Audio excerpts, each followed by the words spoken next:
Tahukah Anda, apa ancaman terbesar buat dominasi sebuah negara adidaya saat ini? Kebanyakan orang mungkin bakal langsung bayangin rudal nuklir, invasi militer besar-besaran, atau perang siber gitu kan. Tapi gimana kalau saya bilang bahwa ancaman sesungguhnya yang bisa meruntuhkan tatanan dunia itu justru bersembunyi di harga pupuk petani dan kelangkaan gas helium di rumah sakit? Nah, iya, itu pergeseran cara berpikir yang sangat radikal sih. Kita kan selama ini selalu dikondisikan buat ngelihat geopolitik tuh murni dari kacamata militer konvensional, ya kan? Padahal fondasi peradaban kita itu sepenuhnya bergantung pada pergerakan barang-barang fisik yang seringnya malah nggak kelihatan. Nah, benar banget. Nah, selamat datang di sesi eksplorasi mendalam kita. Buat Anda yang lagi dengerin, ya Anda yang selalu luangin waktu buat nyari tahu apa sih yang sebenarnya terjadi di balik berita-berita hari ini, persiapkan diri Anda. Kita bakal membedah sebuah materi yang sangat provokatif nih. Betul, materinya lumayan berat hari ini. Iya, ini dari wawancara di kanal YouTube Glenn Diesen sama seorang ekonom terkemuka, Profesor Michael Hudson. Misi kita hari ini tuh mau bongkar gimana konflik antara Amerika Serikat, Israel, dan Iran itu ternyata sama sekali bukan cuma soal perebutan wilayah regional. Ini tuh pemicu awal runtuhnya arsitektur ekonomi global yang udah ngatur hidup kita selama 8 dekade terakhir. Tapi tunggu, sebelum kita membedah anatomi dari runtuhnya sistem ini, ada satu batasan krusial yang harus banget kita sepakati bareng. Oh iya, ini sangat penting. Ya, materi sumber yang kita jadikan rujukan hari ini itu memuat pandangan politik yang luar biasa tajam, sangat terpolarisasi, dan bisa dibilang ekstrim. Ada kritik fundamental terhadap Amerika Serikat, Israel, dan Eropa, sekaligus narasi yang kayaknya membedah dan terkesan membenarkan manuver geopolitik Iran, Rusia, dan Tiongkok.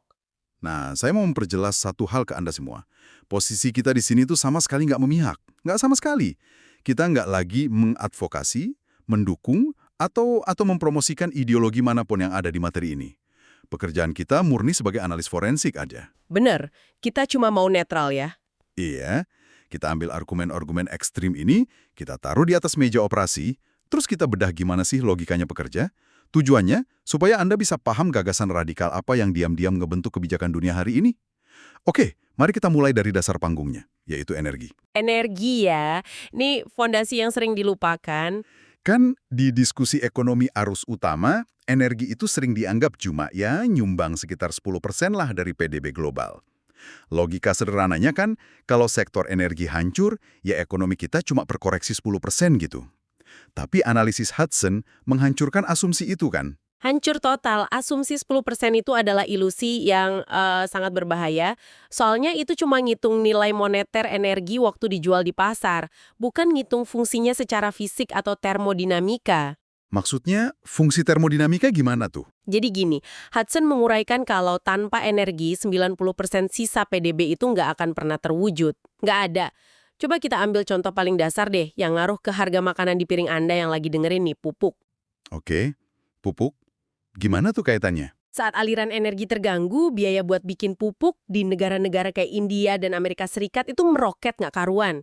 Terus, para petani kecil yang harus nanggung biaya operasional ini terancam bangkrut karena ya modal mereka habis cuma buat nyuburin tanah doang.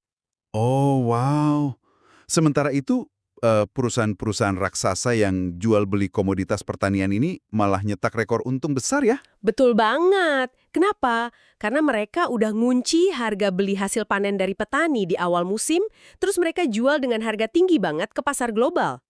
Jadi, kelangkaan energi ini secara langsung kayak mentransfer kekayaan dari produsen fisik, yaitu petani, langsung ke tangan para pedagang komoditas? 100% benar. Dan dampaknya itu nyebar jauh melampaui sektor pertanian. Di materi sumber kita, mereka juga nyorotin rantai pasok gas helium. Helium? Tunggu, ini bukan buat balon udara kan? Bukan. Helium cair itu dipakai buat mendinginkan magnet superkonduktor di dalam mesin MRI rumah sakit. Nah, kalau nggak ada energi yang cukup buat mengekstraksi helium ini, ya mesin-mesin pemindai itu kepaksa harus dimatikan. Wah, sampai ke sektor medis ya? Iya, belum lagi proses pembekuan kriogenik yang penting banget buat bikin chip komputer atau penyulingan elektrolitik raksasa buat manggang bauksit jadi aluminium murni. Semua proses ini tuh makan listrik dalam skala masif. Tunggu, biar saya cerna ini dulu. Profesor Hudson nyatain kalau krisis energi fisik ini dampaknya bakal jauh lebih mengerikan dari Great Depression di tahun 30-an. Iya, argumennya begitu. Rasi di seluruh dunia. Apa iya ketiadaan aluminium dan helium ini secara matematis benar-benar lebih parah dari kebangkrutan total sistem perbankan global? Karena kan pabrik yang tutup bisa dibangun lagi, tapi kalau perbankan mati, lumpuh semua dong. Kenapa dia berargumen sebaliknya? Nah, logikanya berpusat pada perbedaan antara krisis nominal dan krisis real. Depresi tahun 30-an itu krisis di atas kertas.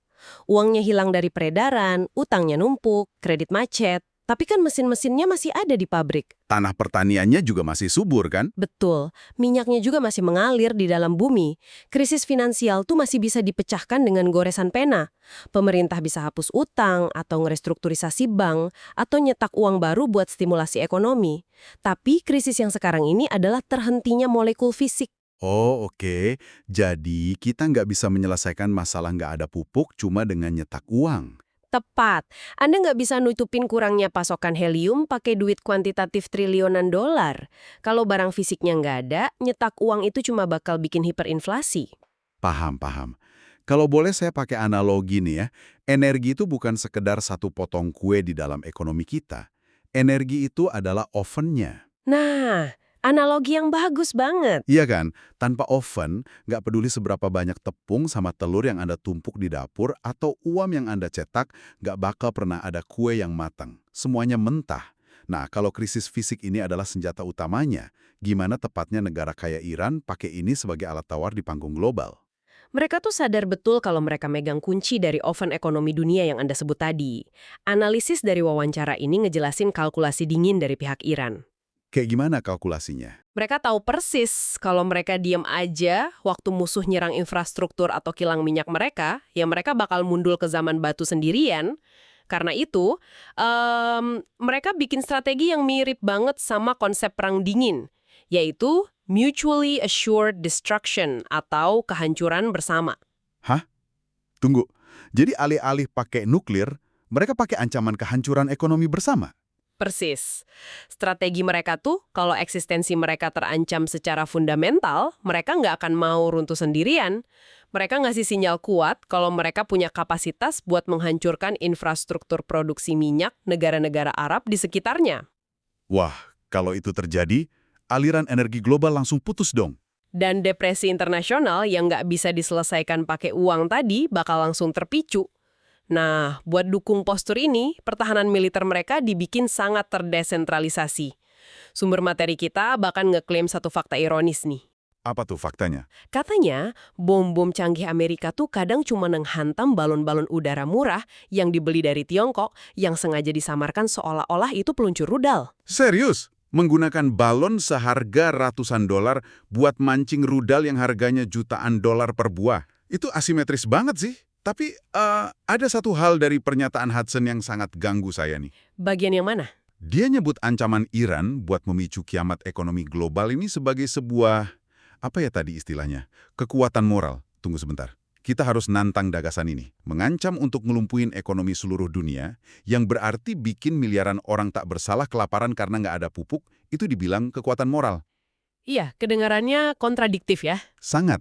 Gimana mungkin itu dibingkai sebagai moralitas? Apa ini bukan murni keputusasaan eksistensial aja dari sebuah rezim yang lagi terpojok terus jadiin warga dunia sebagai sandera? Nah, pertanyaan Anda ini benar-benar nyorotin inti dari relativitas moral di perang asimetris. Alasan Hudson pakai frasa kekuatan moral itu karena dia ngelihat situasi ini dari lensa anti-imperialis.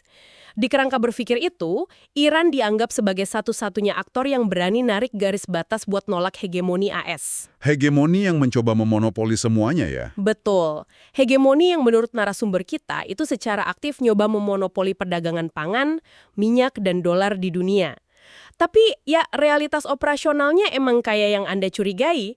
Waktu sebuah kekuatan yang lebih lemah terdesak oleh kekuatan superior, strategi bertahan hidup yang paling ekstrem sekalipun bakal sering dibungkus pakai narasi moral. Keputusasaan dan heroisme itu cuma jadi dua sisi koin yang sama. Oke, oke. Tapi kalau strategi asimetris ini emang sebegitu berbahayanya, kenapa Amerika Serikat nggak pakai kekuatan konvensionalnya aja buat beresin ini? Maksudnya, kita ngomongin negara dengan anggaran militer paling besar dalam sejarah manusia loh. Kenapa mereka kelihatan kesulitan banget? Jawaban Hudson lugas banget soal ini. Amerika Serikat yang ada hari ini tuh bukan lagi kekuatan industri raksasa, kayak waktu mereka menang Perang Dunia Kedua. Kapasitas manufaktur fisik mereka itu udah menguap. Menguap gimana? Bukannya mereka masih bikin senjata canggih? Iya, di atas kertas, tapi kita bisa lihat buktinya dari contoh spesifik di wawancara ini.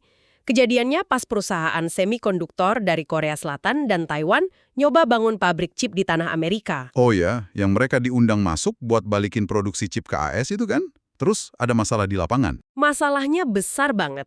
Kendalanya adalah kurangnya fondasi sumber daya manusia. Perusahaan-perusahaan ini nemuin kalau AS itu kekurangan pekerja kerah biru yang punya keahlian teknis buat ngoperasiin pabrik presisi tinggi. Imbasnya apa?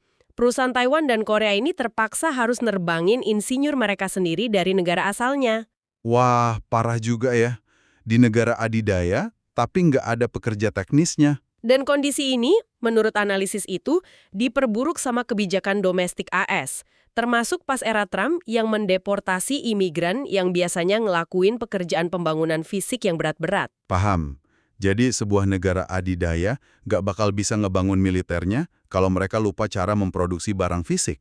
Oh, dan di materi ini juga diceritain soal ketegangan internal di Washington kan? Yang soal jenderal-jenderal AS itu? Ah iya, itu gila sih. Kabarnya, para jenderal AS sampai nolak ngasih kode peluncuran senjata nuklir ke Donald Trump waktu dia menjabat. Mereka takut karena postur industri yang melemah ini, tindakan impulsif pakai nuklir bakal langsung diambil tanpa mikirin dampak globalnya. Berarti kekuatan invasi konvensional mereka udah menyusut banget ya? Terus strategi yang tersisa apa Andong? Strategi yang tersisa, menurut narasi sumber kita ini, lumayan bikin ngeri. Hudson berpendapat kalau AS sekarang posisinya cuma pasrah, ngebiarin depresi global itu benar-benar terjadi. Hah, sengaja dibiarin. Kenapa? Karena secara hitung-hitungan internal, AS itu punya cadangan minyak dan gas sendiri. Kalau ekonomi dunia hancur lebur karena krisis energi, ya Eropa sama Asia bakal kelaparan secara industri. Tapi AS bakal menderita paling sedikit. Dan di dunia yang lagi menyusut ini, menderita lebih sedikit itu dianggap sebagai kemenangan geopolitik. Astaga. Iya, Hudson malah ngutip hinaan ironis dari mendiang senator John McCain yang dulu sering ngejek Rusia sebagai pom bensin yang dilengkapi bom atom. Nah, sekarang frasa itu justru berbalik nempel ke Amerika Serikat sendiri. Gila sih. Tapi lagi-lagi saya ngerasa harus mempertanyakan pandangan yang super gelap ini ya. Bilang kalau kebijakan luar negeri Washington secara sengaja pengen ngebiarin dunia kelaparan asal mereka selamat. Itu tuh kayak plot kartun pahlawan super di mana penjahatnya mau ngancurin dunia. Emang ada bukti konklusif kalau ini strategi yang dikalkulasi matang? Atau jangan-jangan Hudson cuma ngelihat kerusakan akibat kebijakan AS yang buruk, terus dia berasumsi itu disengaja? Nah, itu poin kritis banget buat Anda catat. Analisis struktural kayak gini sering banget ngelihat hasil akhir dari sebuah kebijakan, terus langsung nyimpulin kalau sistemnya emang didesain buat hasilin itu. Pertanyaannya, apa ada ruang rahasia tempat politisi ketawa-ketawa jahat ngerencanain kiamat? Ya jelas nggak ada lah. Iya kan? Kedengarannya nggak masuk akal kalau gitu. Tapi secara sistemik, waktu sebuah negara itu dipandu sama logika perlindungan diri jangka pendek, terus disetir oleh kepentingan korporasi energi dan finansial, keputusan kumulatifnya ya pasti mengarah ke sana. Mereka bakal ngorbanin sekutu demi mempertahankan supremasi. Oke. Ini kayak coba bayangin, mantan juara tinju kelas berat, dulu dia menang terus karena rutin latihan, ototnya kuat, teknologinya maju. Sekarang dia udah tua, lupa cara bertinju, ototnya kisut, tapi dia masuk ke ring bawa granat. Pas dia mulai kalah poin, dia ngancem bakal meledakin seluruh arena.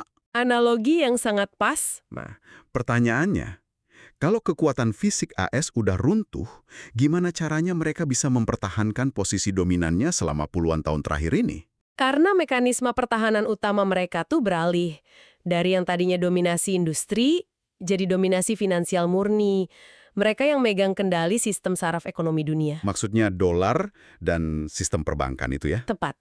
Tapi, seperti yang dibahas di wawancara, senjata finansial ini sekarang justru memicu reaksi balik yang mematikan banget. Titik baliknya itu kejadian pas Amerika Serikat mutusin buat nyita sekitar 300 miliar dolar aset bank sentral Rusia. Wah, yang disimpan di sistem keuangan barat itu ya? Iya, dan itu fatal. Coba Anda bayangin ya, Anda nyimpen seluruh tabungan hidup Anda di sebuah bank karena bank itu ngejanjiin keamanan mutlak. Tapi suatu hari, manajer banknya nggak setuju sama pandangan politik Anda, dan dia langsung nyita semua uang Anda tanpa pengadilan. Anda pasti bakal narik semua uang kan? Banget. Dan saya pasti bakal ngasih tahu semua tetangga saya buat ikut narik uang mereka. Nah, itulah efek psikologis yang sekarang terjadi di tingkat global. Penyitaan aset Rusia ini ngirim gelombang kejut ke negara-negara yang nggak sepenuhnya sejalan sama Washington. Sinyalnya tuh jelas banget. Kalau Anda pakai dolar, berarti Anda nyerahin kedaulatan nasional Anda. Nggak patuh dikit, uang bisa lenyap semalam. Dan ini yang ngedorong dedolarisasi itu ya? Iya, ini katalisatornya. Makanya sekarang kita lihat Iran misalnya mulai nuntut biaya tarif dan reparasi di Selat Hormuz itu pakai mata uang lain, bukan dolar lagi. Menarik, Bana. Nah, di titik inilah materi wawancara ini masuk ke wilayah konseptual yang menurut saya paling seru. Hudson ngedefinisi ulang kata yang sering banget kita dengar di berita. Liberal. Oh iya, bagian ini penting banget buat diluruskan. Kan selama ini doktrin yang diajarin ke kita tuh Amerika bisa kaya raya karena mereka nerapin pasar bebas ya kan? Membiarkan swasta berkompetisi secara bebas tanpa campur tangan pemerintah. Tapi sejarah ekonomi ternyata nunjukin narasi yang beda banget. Hudson memaparkan kalau negara-negara yang sukses ngebangun kekaisaran industri di abad ke-19 kayak AS sendiri dan Jerman atau Tiongkok di era modern justru nggak pakai sistem pasar bebas murni yang ngebiarin korporasi seenaknya. Hah? Masa sih? Jadi mereka nggak pasar bebas? Enggak, mereka itu aslinya ekonomi terencana yang dikelola secara ketat. Di Amerika, misalnya, ada Sherman Antitrust Act di tahun 1890. Itu undang-undang yang khusus dibikin pemerintah buat menghancurkan monopoli. Oh, supaya perusahaan nggak terlalu berkuasa ya? Betul, dan mereka juga ngejaga infrastruktur publik yang esensial, kayak kereta api, layanan kesehatan, dan perbankan utama supaya tetap ada di bawah kendali negara atau setidaknya disubsidi besar-besaran. Tapi kenapa? Bukannya swasta itu lebih efisien kalau ngelola? Nah, tujuannya itu bukan soal siapa yang ngelola, tapi soal menekan biaya hidup. Kalau layanan kesehatan itu murah, pendidikan gratis, dan transportasi terjangkau, otomatis biaya hidup pekerja jadi sangat rendah. Oh, dan kalau biaya hidup pekerja rendah, gaji yang harus dibayar pabrik juga murah. Pintar. Tipulah rahasianya kenapa industri mereka dulu sangat kompetitif dan bisa ekspor barang ke seluruh dunia. Sebaliknya, apa yang disebut liberalisme hari ini, atau yang sering kita sebut neoliberalisme, menurut Hudson, itu sebenarnya adalah bentuk perencanaan terpusat juga. Tapi perencanaannya bukan dilakukan oleh pemerintah yang demokratis dong. Sama sekali bukan. Perencanaannya dilakukan oleh oligarki finansial kayak bank investasi raksasa dan perusahaan ekuitas swasta. Alih-alih investasi buat bangun pabrik baru yang nyiptain lapangan kerja, sistem ini justru ngisap kekayaan yang udah ada. Ngisap gimana tuh mekanismenya? Coba bayangin mekanisme perusahaan ekuitas swasta ini.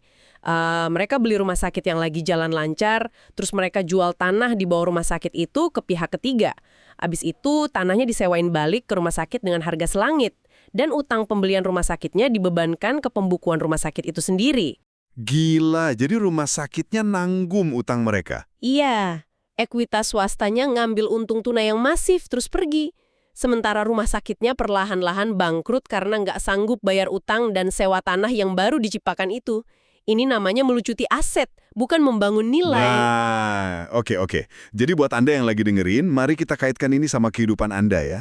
Sama portofolio pensiun Anda atau tabungan Anda, atau pas Anda baca berita ekonomi besok pagi.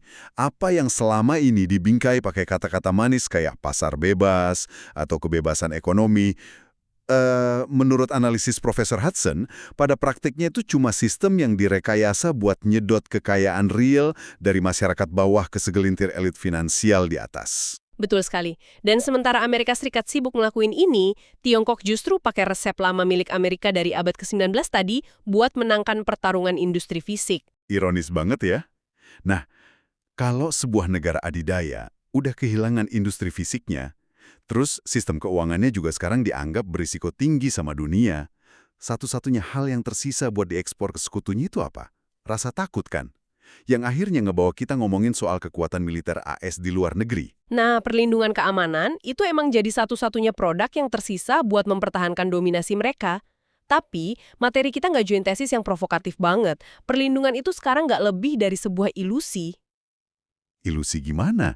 Bukannya pangkalan AS ada di mana-mana? Iya, tapi pangkalan militer AS yang tersebar di negara-negara sekutu itu diklaim nggak lagi berfungsi sebagai perisai pertahanan buat negara tuan rumah. Sebaliknya, itu cuma difungsikan murni sebagai alat proyeksi kekuatan penyerangnya Washington doang. Dan ironisnya, ini malah bikin negara tuan rumah jadi target utama musuh-musuh AS kayak Iran gitu ya. Agam neon yang kelap-kelip sambil teriak-teriak memprovokasi semua geng kriminal di lingkungan situ. Tiba-tiba, rumah Anda yang tadinya damai malah jadi sasaran tembak, cuma karena si penjaga itu ada di sana. Analogi yang sangat akurat. Dan di materi kita, negara-negara Teluk tuh dikabarkan mulai menyadari realitas ini. Kayak Uni Emirat Arab gitu. Iya, mereka mulai ngelihat fakta di lapangan. Mereka kan selama ini udah habis puluhan miliar dolar ya buat beli sistem pertahanan canggih AS. Tapi pas berhadapan sama taktik asimetris kayak serangan drone murah yang terdesentralisasi, senjata-senjata mahal itu seringnya terbukti nggak efektif sama sekali. Nggak bisa nangkal drone murah. Nggak bisa. Hudson sampai nyamain sistem persenjataan AS itu kayak ngoleksi mobil Rolls-Royce di dalam garasi. Terlihat prestisius, harganya selangut, tapi Tapi bakal hancur berantakan kalau dipaksa lewat medan pertempuran yang penuh lumpur dan kerikil ya. Wah, dan bukan cuma Timur Tengah kan? Eropa juga digambarkan ngalamin tragedi yang jauh lebih parah karena kepatuhan buta ini. nah, analisis soal Eropa di wawancara ini menurut saya sangat tajam. Eropa dinilai udah ngehancurin struktur ekonomi mereka sendiri demi tunduk pada kebijakan luar negeri Washington. Ngehancurin ekonomi sendiri gimana? Ya, coba kita lihat deindustrialisasinya. Dengan mutus akses terhadap gas dan energi murah dari Rusia secara mendadak, pabrik-pabrik manufaktur kimia sama baja di Jerman itu pada terpaksa tutup. Mereka nggak bisa operasi karena biaya energinya jadi nggak masuk akal. Ini tuh bunuh diri industri. Wah, benar juga. Dan keruntuhan ekonomi ini berdampak langsung ke hilangnya esensi demokrasi di sana. Tunggu, hilangnya demokrasi? Gimana hubungannya? Apa karena pemerintahnya jadi otoriter buat nekan ketidakpuasan rakyat gara-gara ekonomi anjlok? Gini, demokrasi itu kan pada dasarnya adalah ketika kebijakan negara mencerminkan kehendak dan kepentingan ekonomi dari para pemilihnya. Tapi sumber kita nyerotin fenomena aneh di mana negara-negara Eropa kayak Jerman, Inggris, dan Prancis malah mulai pakai instrumen negara buat memenjarakan warga mereka sendiri. Warga yang protes? Iya, warga yang turun ke jalan buat protes kebijakan geopolitik luar negeri pemerintahnya, khususnya protes soal dukungan ke genosida di Timur Tengah. Ketika pemerintah udah benar-benar mengabaikan kelangsungan ekonomi kelas pekerjanya dan malah pakai kekerasan buat ngembungkam aspirasi warganya demi melayani kepentingan oligarki dari seberang lautan, maka ya institusi itu nggak bisa lagi disebut sebagai demokrasi. Wah, itu pandangan yang sangat menusuk ya. Oke, mari kita tarik napas panjang dulu. Mari kita mundur selangkah buat ngelihat gambaran utuhnya. Kalau kita gabungin semua kepingin analisis dari Profesor Michael Hudson ini, apa kesimpulan utamanya soal kemana sih arah dunia kita sekarang ini? Kesimpulannya, secara esensial, kita ini lagi nyaksiin benturan antara dua realitas yang beda. Di satu sisi ada tatanan dunia lama yang unipolar, yang dikendalikan sama hegemoni finansial dan janji keamanan yang sekarang mulai rapuh. Sistem ini tuh memprioritaskan ilusi kekayaan nominal ya, kayak harga saham, instrumen derivatif, utang, tapi mereka lupa cara bikin barang fisik. Dan di sisi lainnya, Di sisi lain, ada sebuah realitas multipolar baru yang lagi kebentuk secara paksa, di mana mata uang kekuatan yang sebenarnya itu kembali ke bentuk asalnya, yaitu penguasaan terhadap produksi fisik, kemandirian energi termodinamika, dan emas real. Sejarah selalu nunjukin kalau sistem finansial itu pada ujungnya bakal selalu bertekuk lutut pada hukum fisika ekonomi.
Paham. Dan buat Anda yang udah dengerin sejauh ini, inilah alasan kenapa semua teori geopolitik berat ini harus jadi perhatian Anda. Pergeseran lempeng tektonik global ini bukan cuma sekedar drama asing yang kejadian di dimensi lain. Sama sekali bukan. Ini kerasa di kehidupan sehari-hari. Bener. Ini tuh alasan matematis kenapa harga kebutuhan pokok di rak supermarket Anda diam-diam merangkak naik tiap minggunya. Ini adalah faktor yang bakal nentuin apakah tabungan dan investasi Anda itu bakal nahan daya belinya atau malah ngilu menguap jadi angka tanpa makna dalam 10 tahun ke depan. Makanya, literasi soal ginian penting banget. Betul.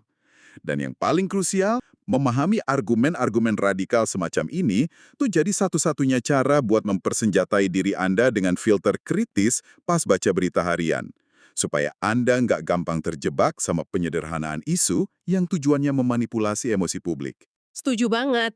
Pemahaman akan mekanisme gimana sih kekuasaan itu benar-benar bekerja di belakang layar adalah satu-satunya pelindung bagi kebebasan berpikir kita. Nah, sebagai penutup sesi kita kali ini, saya pengen ninggalin Anda dengan satu pemikiran provokatif nih. Sesuatu yang terus ngusik benak saya abis ngebedah materi ini. Analisis Hudson dengan sangat yakin berargumen kalau sistem barat saat ini tuh bukanlah demokrasi sejati, melainkan sebuah oligarki finansial yang pinter banget sembunyi di balik bahasa pemasaran politik yang indah. Iya, PR mereka emang luar biasa bagus. Dunia secara kolektif menyadari hal ini. Kalau kata-kata suci kayak demokrasi, pasar bebas, dan hak asasi itu benar-benar kehilangan kredibilitasnya di mata publik global. Dan cuma dianggap sebagai, ya, kebohongan PR dari para elit global aja. Apa yang bakal terjadi selanjutnya? Pertanyaan yang mengerikan sebenarnya. Iya kan? Apakah tatanan dunia yang baru nanti bakal melahirkan sebuah ideologi luhur yang jauh lebih jujur? Ataukah peradaban kita malah ngelepasin semua topeng moralitas itu, mundur ke belakang, dan murni bertarung cuma berdasarkan insting primitif kelangsungan hidup dan perebutan sumber daya energi secara brutal? Sebuah dunia di mana yang kuat memangsa yang lemah, tanpa harus reput-reput nyusun pidato pembenaran. Coba pikirkan hal itu malam ini. Terima kasih udah mengeksplorasi kedalaman isu ini bareng kami. Dan seperti biasa, jangan pernah berhenti mempertanyakan semua hal yang Anda dengar.